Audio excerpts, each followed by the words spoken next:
で、僕は20代の頃とね、今で多分言ってること全然違うと思うんですよね。僕は基本的には功利主義者で合理的で物事を考えるタイプなので、自分一人が幸せになるためにはこうした方がいいよねっていうのを割と言ってると思うんですけど、でも最近僕、社会にとってはこういう風な形の方がうまくいくよね、苦しむ人が少ないよねというのを割と言うようになってるので、伝統宗教大事だよねみたいなことを結構僕最近言ってるんですよね。おかしな信仰宗教が出てくるとか、割と生きていく上で幸せになれないとか、発達障害で暮らせないんだから社会に出れないじゃないかみたいな話もそうなんですけど、じゃあそれがなぜ発生するのかっていうと、社会に出て金を稼がないと人は生きる価値がないよねという価値観を資本主義は作ってしまったんですよ。資本主義というのは金を稼ぐのが正しいよねというものなので、じゃあ金を稼げないんだったらそれは資本主義として価値としてはゼロだよねっていう価値観になっちゃってるんですよ。なんか俺は資本主義じゃねえやって言ってらっしゃる方いっぱいいるんですけど、本当に資本主義の考え方を完全に抜けて物事を言えてる人ってあんまりいなくて、なので、じゃあお金稼げない人っていうのは価値がないんだから、お金を稼げない人に対してお金を払うのは良くないよね。生活保護とかもお金稼げないようなやつにあげるぐらいだったら、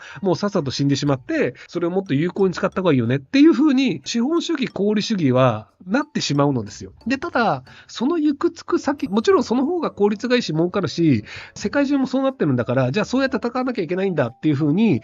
中期的には正しいと思うんですよ。100年、200年ぐらいだと、功利主義で資本主義どっぷりのが正しいと思うんですけど、僕は500年ぐらいすると、そうすると人類絶滅するんじゃないかっていう説をちょこちょこ言ってるんですけど、技術が進歩していくと何が起こるのかっていうので、3D プリンターって皆さんご存知だと思うんですけど、で、あれって素材を入れてこういう形に作ってっていうのをポチッと押すと自動的に作るじゃないですか。で、今、リモートの 3D プリンターとかもあって、3D プリンター工場のところにデータだけ送って、出来上がって、後で取りに行くっていうのができるんですよ。で、今これが 3D プリンターってプラスチックだったり、鉄だったりとかっていう、あくまでその構造物に対してやってるんですけど、じゃあ、3D プリンター、3D プリンター的なものが、化学で使えるようになったらどうなるでしょう。二酸化マンガンにオキシドールをかけると酸素が出てくるとかあるじゃないですか。っていう感じで 3D プリンターの中にいろいろな要素を入れて薬品ができるよねっていうのが作れるようになると、ものすごく便利になると思うんですよ。この薬が欲しいよねっていう時に、近くに薬の薬品工場とか薬局とかがない時に、3D プリンター的な薬品を生成する機械でポチってボタンを押すと、もうそれで薬が出てきます。おお、便利じゃん。で、この先に起こり得ることというのは、いろいろな薬品を生成することで、めちゃめちゃ儲かるものを作ってくださいというのを AI でやりますと。で、AI が、じゃあいろんな薬品を作りますっていうのの中に、いろんな薬品を作った中で、儲かるとは何ぞやっていうので、何かの価値が高いものが儲かるというルールになると、じゃあめちゃめちゃ優秀な麻薬を作るとかの可能性があるんですよね。大麻じゃないな。例えばもうこれを飲んだ途端にめちゃめちゃ幸せになって1年間幸せを感じ続けて人間が動かなくなるみたいな薬品が仮にできてしまいましたと。で、それはもう製造工程1円にもなりませんってなると、多分世界中の人1回は舐めちゃうと思うんですよ。で、それ舐めちゃうと多分世界中の半数の人が壊れてしまうって1年ぐらいね。っていうパターンとか、あとじゃあガザに住んでいますと。で、イスラエルから攻撃されています。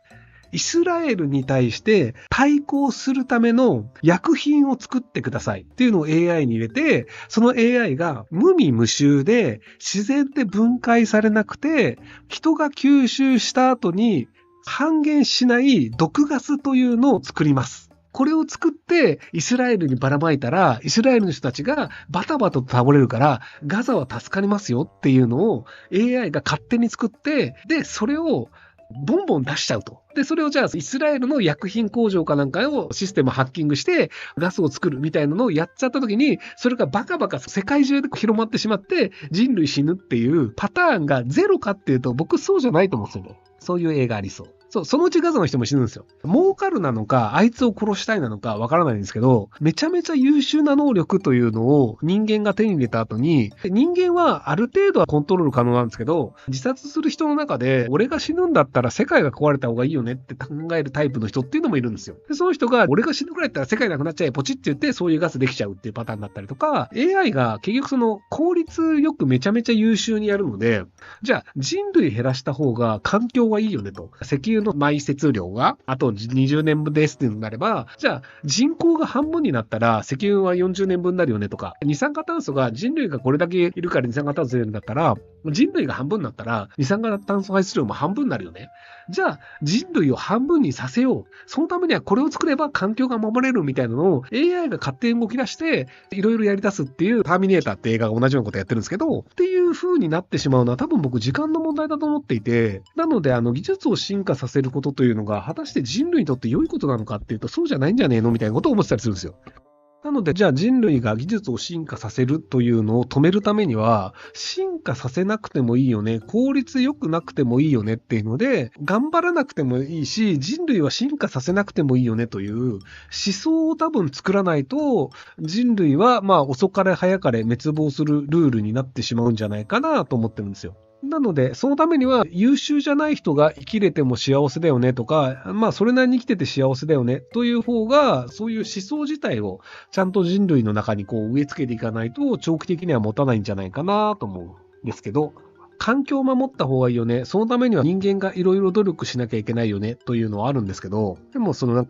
人間が進化をしていく限り、やっぱり共有地の悲劇っていうのがあって、例えばうなぎという資源が限られています。でもうなぎ食べたら美味しいよね。で、俺がうなぎ一匹食ったぐらいでうなぎ絶滅するわけじゃないよね。じゃあ僕食べます。隣人も食べます。で、結果としてうなぎの資源量はどんどん減っていきます。で、日本の近海の魚って、大体資源量減ってるんですよ。どれだけ取ってもいいし、背面取っていっぱい売っ払った方がいいよね。ヨーロッパとかの場合だと、小魚取っちゃいけないよねとか、そもそも何トンまでしか取っちゃいけないっていう量で規制してるんですよ。この港ではサンマは10トンしか取っちゃいけません。なので10トン取ったらはい終了終わりなんですよ。なので、漁に行ってめちゃめちゃいっぱい取ったとしたら、もう1年間取らなくていい、取れないってなっちゃうんですよ。でも、10トンしか取らないんだったら、毎年毎年サンマが増える減るっていうのがわかるんですよ。サンマが減ってるんだったら、じゃあ来年は9トンにしようっていう形でコントロールできるんですけど、日本の場合って量は期間で決めるんですよ。なので、3月から5月だったら取り放題って言われると、もう船も持ってるから、3月から5月の間に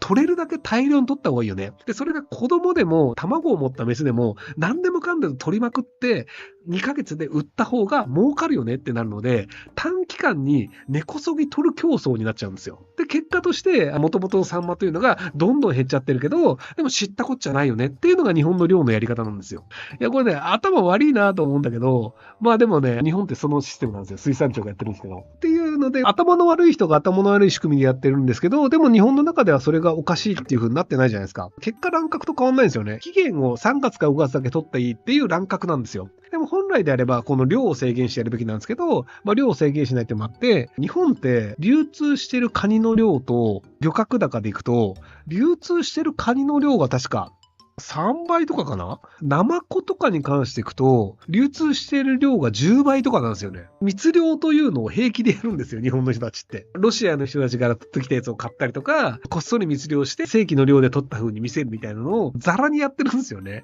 1.5 倍とかそういうレベルじゃなくて、3倍とか10倍とかやるんですよ。で、それが水産庁は止めようとしてないんですよね。なので、そういうのを考えると、金が儲かるといいよねっていう考え方っていうのはなかなか止められないんですよね。乱獲してる人たちはそれで食ってるので、乱獲止められたら俺たち飢え死にしちゃうじゃん。水産庁がそれ止めようとしたら、漁業に関わる人たちの人数が減ってしまうんですよ。量の制限をすると。乱獲してる分には、それなりに取れるし、今時だとガソリン代も高くなってるので、漁に行って魚を取ってもマイナス赤字なんだけど、でも関わる人間の量は多いんですよ。結果として、1000人の人がほとんど利益のないものを働き続けてると、これをなんとかしてくれるよっていうので1000票入るんですよ。で、そうすると議会議員ぐらいできちゃうんですけど、っていう感じでそこで国会議員が作られて、なるべくその人たちが食えるようにしようって形にしちゃうんですけど、本来であれば、もうこれ1000人食わせられない産業だよね。なので、漁師は100人に減らしましょう。で、100人に減らして取れる量というのも決めましょう。取れた量の中でなんとか回して、食えない人は別に転職してくださいっていう形にしなきゃいけないんですけど、政治家というのは自分の